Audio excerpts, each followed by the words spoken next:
You guys, I know how it is. I've been in relationships where the first year it's spicy, and then after that, it's like, what happens?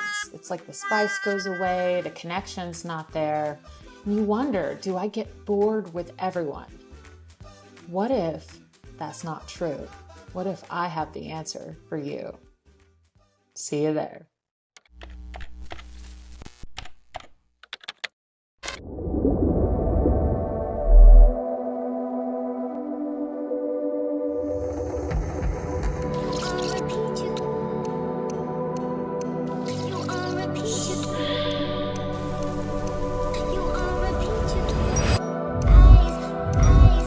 Welcome to the Life in Red podcast.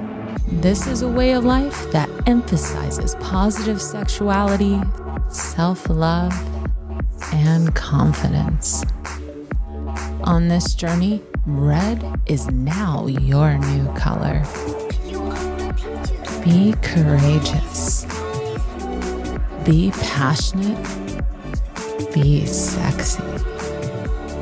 And never stop living your best red life. So now I have one question for you. Are you ready to live your life in red?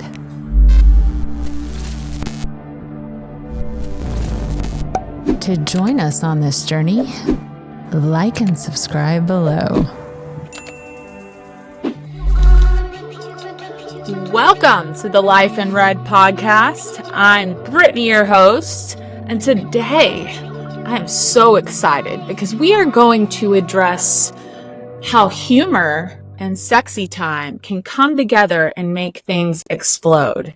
And I have just the guy who is going to explain to us a little bit how this works. So I want to introduce an amazing therapist who loves helping people in so many different ways, like many therapists do. We had Michel Bordeau. Welcome. I had to do it that way to say it right. No, yeah, it works. It works. I hear so many variations of my name. The most common one in the U.S. is Michel Bordeau. So I'm used to it. I'll take Michel Bordeau. I'm pretty happy with it, so. Okay, for you lazy people out there, Michel Bordeau. Michel Bordeau, Okay. Yes. Well, Michel, how did you get into the line of therapy and I know that sexuality pops up in all different areas in which you do dealing with trauma, and that's what fascinated. We got into this beautiful conversation, how sex shows up everywhere, even if sexuality is not your field of study in particular. What got you into helping people? So therapy was not my first career. I was a university lecturer first, then I was an academic counselor, and then I became a therapist because as an academic counselor, oftentimes I was at University of Michigan at the time, so I was expected to assess students to see if they needed psychological services, and I always wanted to be on the other side of the road. I wanted to be continuing the conversation with the students, because I would have students who display symptoms of bulimia, anorexia, who were on the spectrum and all that stuff. And so I wanted to figure it out. So at one point, after about 9 years as an academic counselor, I decided I need to make the jump, professionally. Yeah. But it was also coincided with a time where I started to look into myself. I was entering my 40s, and men when our testosterone levels are dropping.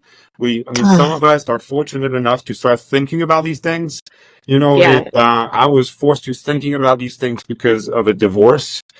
Sort of like doing the therapy after the divorce, not before the divorce, as a sort of self-reflection piece. And in the process of doing these therapies, I realized that I had a lot of issues coming from sexual trauma in childhood, for instance, physical abuse also in childhood. So the more I explore this, the more I realize this is what I want to do. I've always been the sort of person people reach out to me and talk to me about their emotional concerns, their life concerns, and the two just connected very well. And from the get-go, I wanted to work with people on the spectrum and their families, like high functioning individual on the spectrum, which is my area as a specialty. But it comes with a lot of comorbidity like ADHD, anxiety, OCD, bulimia, anorexia, Wow. the whole field, and now that we're discovering that there are actually more women who identify women who are on the spectrum than men, the field is very interesting. I'm getting an influx of new clients. But I work mostly with adults on the spectrum, like older teens and adults on the spectrum, and I work also with their parents, so it's That's sort of so like a complete package, yeah. Well, and that's a package I can get behind. I mean, so I think I had to. No, I'm a 15-year-old young man inside. But yeah, that is so beautiful that you turned your own pain into purpose. And it's like we're trying to come, it's all the way up to our 40s. We're all trying to figure out, what are we here for? What are we here to do? And yours just made a baby, and here you are helping people on the spectrum. And I mean, just you and I have had some beautiful conversations about eating disorders and everything, and how it's linked to trauma and sexuality. And it blew my mind. It was like a mind orgasm of information I've never heard.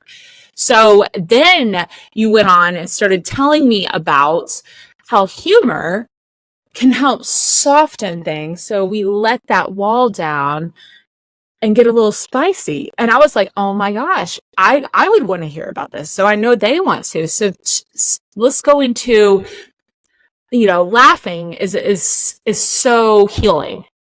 Laughter is healing for many chemical reasons to get us out of our patterns. But can you tell me a little bit about the story of how laughter in a sexual experience let that guard down? Well, I'm going to backtrack a little bit. I'm going to Yeah, talk let's go for it. about so I started by mentioning, and during my 40s, there's a journey of self-discovery. Right. And then with all the self-discovery, there's self-actualization and there's self-deprecation. But learning to realize that we have shortcomings is entering the space of, being humorous about who we are, and self-deprecation in every aspect of life, and in the way we do relationship, and the way we do intimacy, and the way we are with people is a good start, because it's just a form of a mirror. Humor about ourselves is kind of a mirror. I mean, it serves many functions. It's a defense mechanism, it's an avoidance mechanism, but it can also be very, very helpful. And certainly, if someone, for instance, has experienced sexual trauma in childhood or in their teenage years, that still has an imprint on their experiences with sexuality, that's still deep in their psychic self, and they have yet to work on it. Humor in these moments is very important. I think if you use some examples, personal examples, I don't have to go into the lives of some of my former clients. By the way, if I talk about anyone, it's going to be only former clients, and I will change names, I will change circumstances. I will make sure to respect and protect them. But I can start with myself if you want to, because I do have moments in my life, I call them moments of personal mythology, that helped me recover from childhood sexual abuse, because I've had to have these pivotal moments to look at myself and to understand myself a lot more. Right. But I mean, we can start with examples of that nature if you want to. I know she said childhood sexual abuse, and we were talking about yesterday how abuse, and this is a little off topic, but I feel led to go here. How abuse, just quickly, can show up in ways that we wouldn't suspect. It's not always being molested. It's not always these different ways. And when I heard this from you, I realized I myself had a form of sexual abuse that I've been carrying into the bedroom. And so I would love to hear more about that. Yeah, and I'm going to give you some example, but I want to make sure I'm not giving the impression that I'm going to judge an entire generation, although I'm going to frame it from a general standpoint. I am 54 years old in July, but I grew up in the 70s, and in Europe, where our concept of sexuality, certainly in science, is very different. Nudity is not sexuality. Nudity is not sexuality. Okay? So this is a premise. So if my parents are walking around naked growing up, it's not sexuality. It's my parents being naked. So that in itself cannot be traumatic because culturally it's absolutely acceptable. You know? So cultural effects, how you were raised and how you perceive and believe things, that's going to be the varying degree of this. Yes. And then, so right there, like for instance, if I grew up in the United States, in the South, in an extremely religious family, like having my parents walking around naked might have opened a completely different conversation. But in France, it's a neutral. Nakedness is neutrality. But my father had a tendency to kind of worship his own male genitalia because he was a very tall gentleman, very skinny. I don't know if he deserved the word gentleman, but very tall, very skinny, and very well endowed. He had the male organ of a porn star, basically. He was hung. Yeah, absolutely, and he would talk about it nonstop. Like the guy died when he was 62 years old of chain smoking. But I know that the last conversation I had with him was about his penis. And not only did he do this, but when I was a kid, he would mock me. Like right now, just thinking about it, my spinal cord just sent me a signal. Like he would mock the size of the undeveloped child, male organ. And we would look at pictures as a kid, and he would make fun of my baby genitalia. It was constant, but it was constant talking. My dad, there was not a single day my dad did not talk about his oversized male genitalia, constantly. So that was his power. Yeah, that was his power.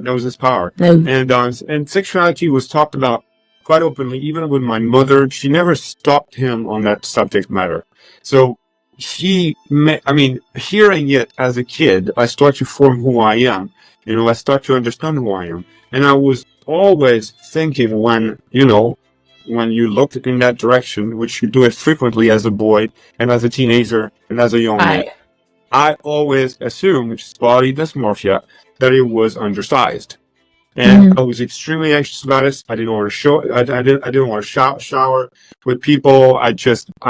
My first sexual relationship was in my late teen, 19 years old, which is very unusual in my generation at my age. I did not even self-pleasure until I was 21 years old. I wanted to cut my penis when I was about 11 years old. All of these, and people will ask, this is part of body dysmorphia. Why are you sort of obsessive and compulsive and focusing on this perceived defect? Because no doctor would say this, none whatsoever. It's just because as a form of sexual abuse, if someone continuously sends you this information, which is a false information, you internalize it as a kid.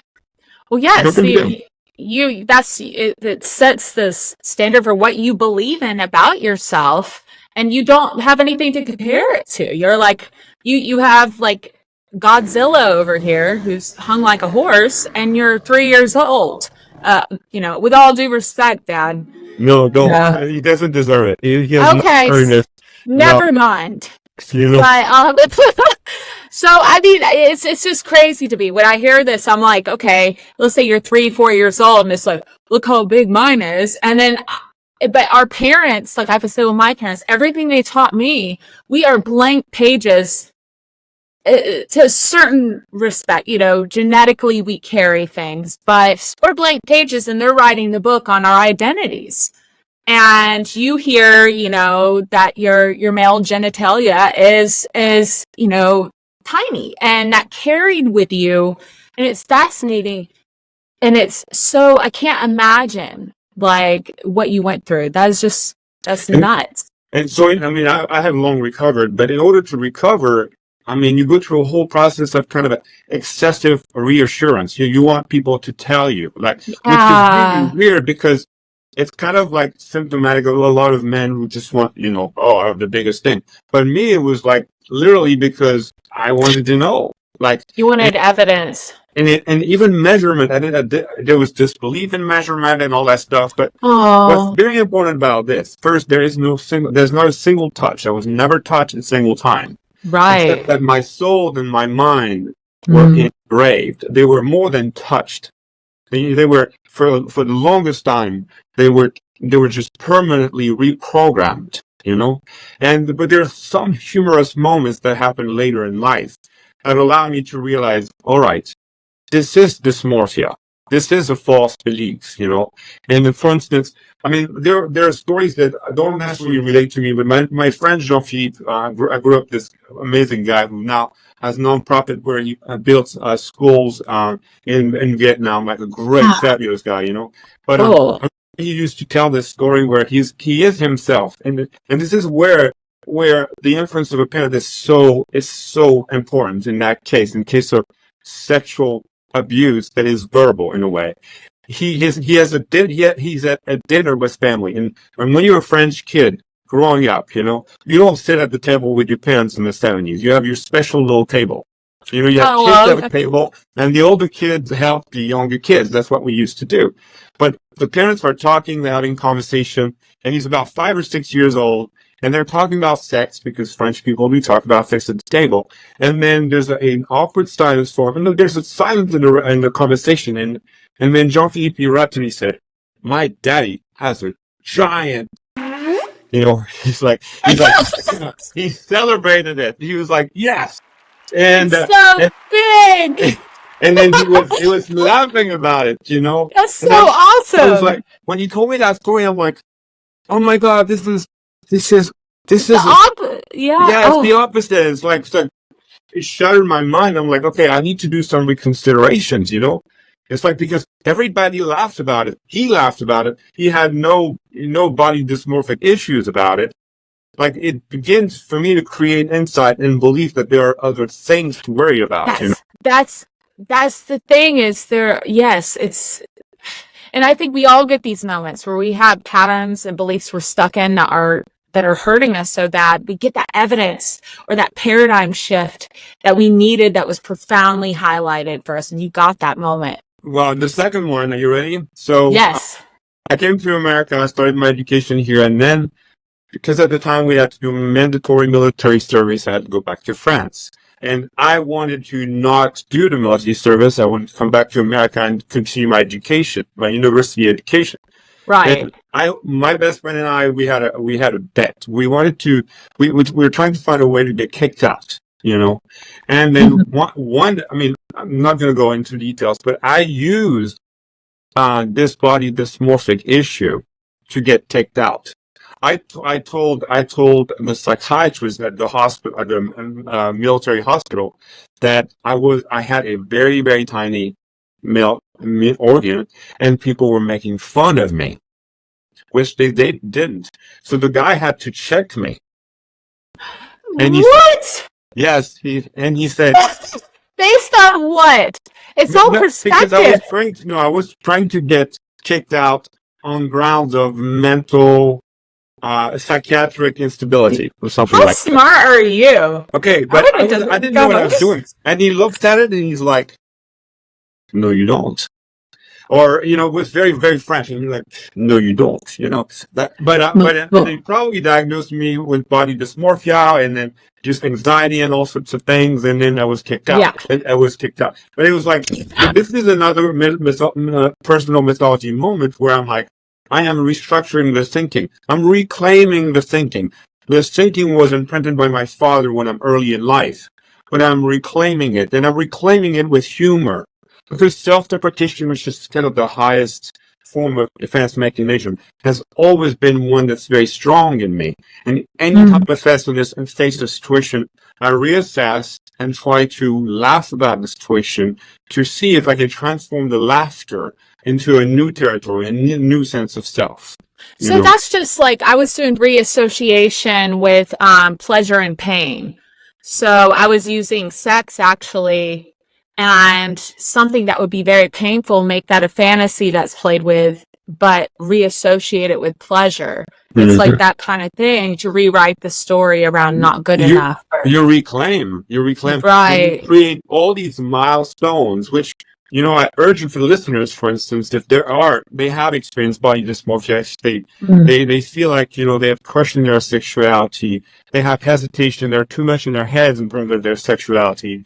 If they have evolved, if they have improved, I urge them to journal and then think back of these turning point moments, whether it was with humor or something else, where it allowed them to reclaim that, like everything about sexuality now is my own. My father, his narrative is all gone. I rewrote the book. Like, I started by erasing some pages, and then the book is mine, and I'm so strong and solid. Got your power back. Yes. You're like, I'm hung my way. Yeah. That sounds like a great title for a book. I'm hung my way. Yeah. Body dysmorphia and traumatic childhood sexuality, something. Yes, you mentioned childhood sexuality, but I'm hung my way. There's something about that seems so naughty. I love it. Yes. I know, yeah. Oh my goodness. So this is crazy. And I think it's so cool in the best of ways that you got new evidence to reclaim your power over a circumstance that is not what I would consider the stereotypical sexual trauma. Hold on, my quotes are out of the screen. And I don't know the numbers, but there's a lot of sexual trauma that's non-physical. There's a lot. Certainly when some religious orders or religious, dogma have this sort of overemphasis on sexuality, that is extremely clear. I mean, I have seen it in my caseload with a lot of my clients, Right, and I can relate to this personally. I know you as the viewers don't know me very well yet, but like body dysmorphia, from my past charismatic Pentecostal. So I won't go into all of that, but very, like, even thinking about sex, I would go, please forgive me, I sinned. Just thinking about being attracted to someone, any sexual energy, please forgive me, please forgive me. Like, it was, I had so much shame around it. And my body, my mother, we didn't, around like, when you started your cycle, we didn't talk about the girly area. I was never shown how to examine that and deal with it as a child. It was shame. Like, no, we don't talk about it. You're just going to have to go figure it out. So because of that, I had shame around sexually, people going downtown on me, anything like that. I was like, it's gross. It's nasty. It's like, no, like you don't. So those kind of things really carried with me that my girl, there was something wrong with my girl, just because maybe my mother didn't want to show me how to apply, the feminine products. Yeah. So here you have a good example, because in my case, it was too much talking on the part of my dad. And then on the part of your mom, it's too little talking, And I mean, it's just so that can have an impact, it really can have an impact during those formative years where we have to discover it. I've had clients who told me that, they were not allowed to get tampons, for instance. They could only get pads. What, they think they're like dildos? No, because they so fear of losing virginity and things like this. Like, right. Oh, wow. But so these narratives, they create fear. They establish a sense of threat. Sexuality becomes fear, and it becomes, a threat. And then if you have if you're young and you have kind of like advanced emotional intelligence, you'll kind of get stuck into that thinking in a sort of obsessive and sometimes compulsive ways, which a lot of these situations will sort of bleed over into anorexia and bulimia in some instances. Whoa. Oh, yes. Whoa. See, that I never would have put those together. Yes, they do. You do. I mean, yeah. Can you go into that some more? How they bleed over? Like what that look like? Connecting the dots? Just for someone who may be going through, who is anorexic or bulimic. I know I used to struggle with bulimia. and back when I was younger. And it's so interesting because how these are fitting together. Certainly, I'm more familiar with bulimia because I've had more clients who were sufferers of bulimia than anorexia. I'll Right. be honest with you. I am ill-equipped with anorexia. I didn't have the training, and Mm. it really overwhelms me. I mean, like it emotionally overwhelms me. I have yet to figure out why. But bulimia, I can work on it because I've had results. But any time, Right. and what I'm about to say is true of a lot of therapies. Yes, I'm not a sex therapist. But as a Frenchman, very comfortable with that question because I've spent years trying to resolve it for myself. I really find my way to allow my clients to really open up about their sexuality. And when we are trying to figure out trauma, it's always great when people are not concerned about my judgment or what I'm going to say when they enter that territory. Because 100%. I mean, this is exactly the space for this. And Right. I mean, I'll give you examples. So this is going to be more of a hypothetical, and it's going to be a hybrid of some of my clients in the past. But it's very plausible what I'm about to say. It's a hypothetical that's plausible because it's merging all of these examples.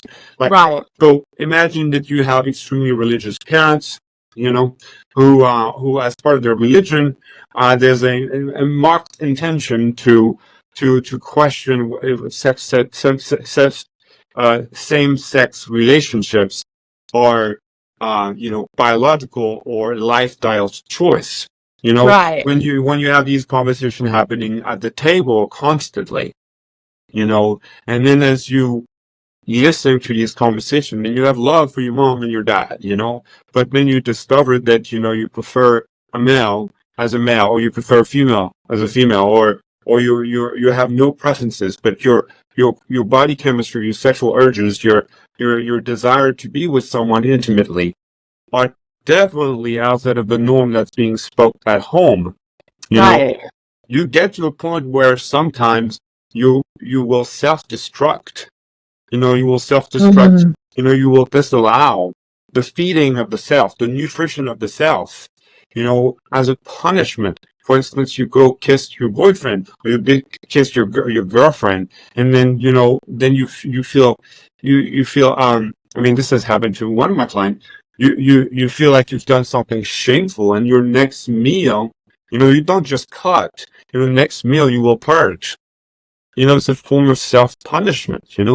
And then, Right. I mean, and then also, I mean, obviously you have also, the body shaming component, where, if first you have a parent who sexualizes your body, but also, shame your body, definitely bulimia will play a part in this. See, this is where, yeah, sorry, this is where I'm putting it together for me. I saw my father, it's like one big puzzle. I saw my father going through, and I love you, Dad, but you would go through women like candy.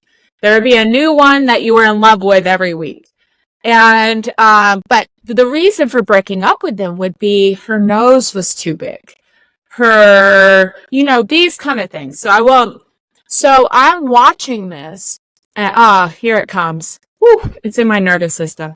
I'm watching this, and so when I would eat and I would see all the girls at school, so I would compare constantly with my brain, look at them, and I would fixate on them. I would watch the beautiful girls, and a little bit creepy, but I would be like, I was chunky and I was 5'9" at like seventh grade. It was crazy. And I would stare at them and I would be like, not, I wish them well. I'm glad they were beautiful. I always thought well of them. Like, but how do I get that? So that I could have love, right? Because so my dad will accept me. Ah, I wasn't thinking that, but as a child, like the survival is we need love, we need to survive. So I would purge, I would eat a lot, and then I would purge because I was like, I got my first boyfriend, and I was like, I'm not going to be good enough for him. I just ate, and I shouldn't have ate a hot dog with a Coke. Okay, purge. And then I felt good enough instantly. I was like, okay, I'll have my father's love. Everything's good. That wasn't in the forefront, but I know it's there. And, it's nuts. So spot on.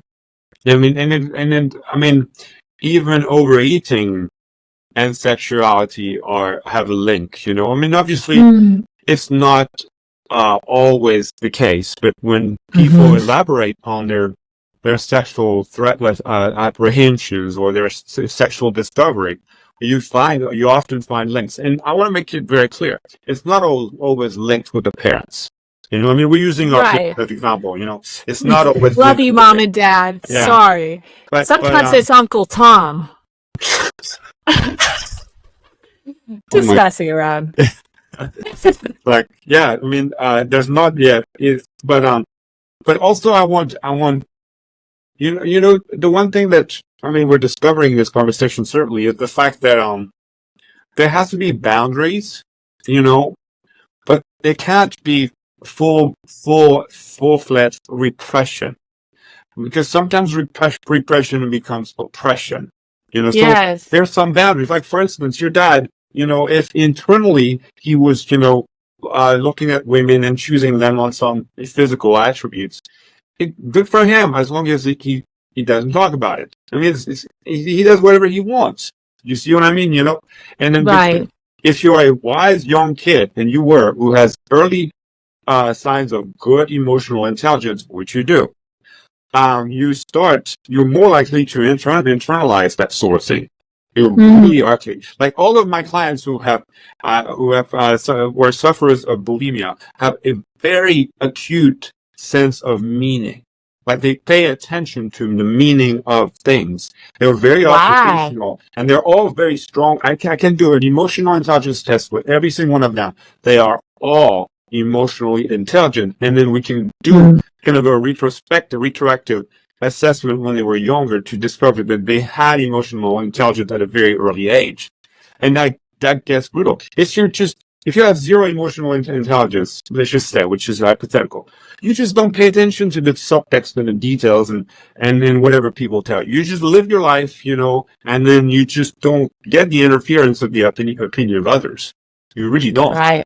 But you did. You were analyzing these words. Like me, I was analyzing the whole concept of having a big penis and blah, blah, blah, and the identity around these things. You were analyzing, you know, what is a good body? Like, because for me, like, maybe to please my father, I needed to be hung like a horse. And so for you to please your father, you had to reach a certain standard of beauty that was not possible. And also, frankly, we all need to have one or two things that are not perfect, because it makes us even more charming, you know? I mean, seriously. Yeah. Well, that's wow, this is so much, because it's funny you say that. Like, I have a mole on my hip bone, and my kid was like, "Ew, gross, Mom, get that removed." And I'm like, "No." I was like, you need something that's it's character. Like, this idea of perfectionism is just not, it's drowning. And but it's beautiful how, what I love about you, Michel, is you make these people who the society could stereotype, like we do sex workers, we stereotype bulimics, we stereotype all these people.